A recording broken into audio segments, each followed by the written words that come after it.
to the air capital of the world.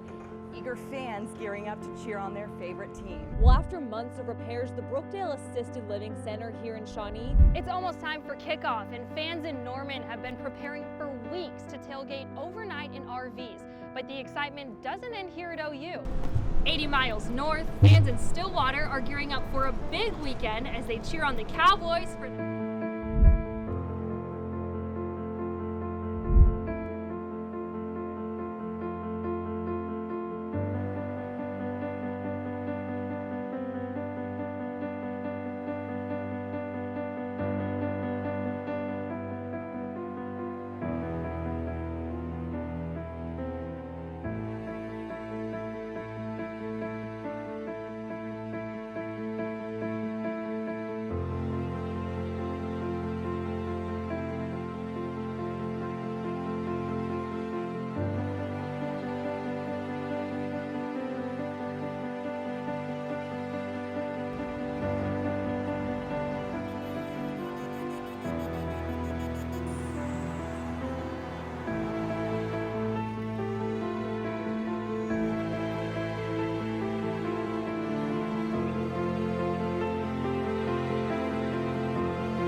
George Roberts is one of just a handful of black farmers left in Oklahoma. So you could just about imagine with a fly in the buttermilk. He was born into farm life, his great-grandmother settling into Holdenville on the promise for freed slaves of 40 acres and a mule. We didn't get the mule.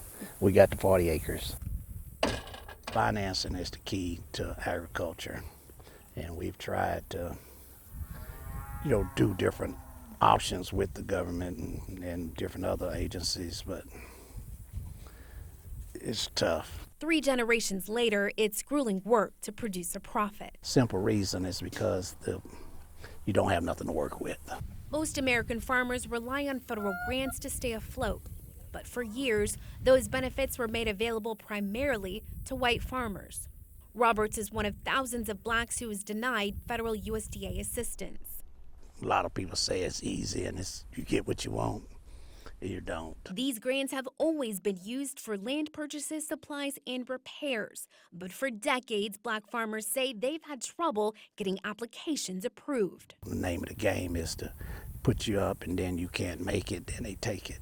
According to a 1999 class action lawsuit against the USDA, the agency willfully discriminated against black farmers and failed to investigate claims of racism between 1983 and 1997. The farmers won a $1 billion settlement, but George Roberts was one of thousands who fell through the cracks. His claim was from 1982. Debt relief would have helped out because you wouldn't have had to face this music every year trying to pay a loan. I'm a godly person, so I'm going to leave it up to the man upstairs to make it right. Earlier this year, Congress took action and set aside money for discrimination compensation. A lot of the discrimination had to do with them deterring people away from the application process. I know that it's going to be a struggle to get a lot of these people through this. But Willard Tillman from the Oklahoma Black Historical Research Project confirms paperwork is still a barrier for aging farmers. 10-page recommendation turned into a 40-page application. If the application process was basically done in a manner whereas that fairness was there, just think about the economic wealth that these black farmers would really have right now. John Boyd and the National Black Farmers Association have been working through obstacles. Because white farmers began suing us in federal court. His association is traveling around the country. If you were affected by this, by USDA and discrimination, I would like to see you in there with a complete package in and hopefully get compensated and get some funds out of this. Educating Black farmers about the complexities of this latest debt relief. October 31st, there's no extension on the deadline, and there's no appeal process if you win or lose. These aren't things that I wanted, but those are the facts. For folks like George Roberts, there are mounds of paperwork to reclaim his livelihood. It's up to me and my generations to keep it. But it's a worthy challenge to keep the family business alive. There's a lot of blood and sweat and tears was done on this farm. Ashley Moss, Oklahoma's News 4.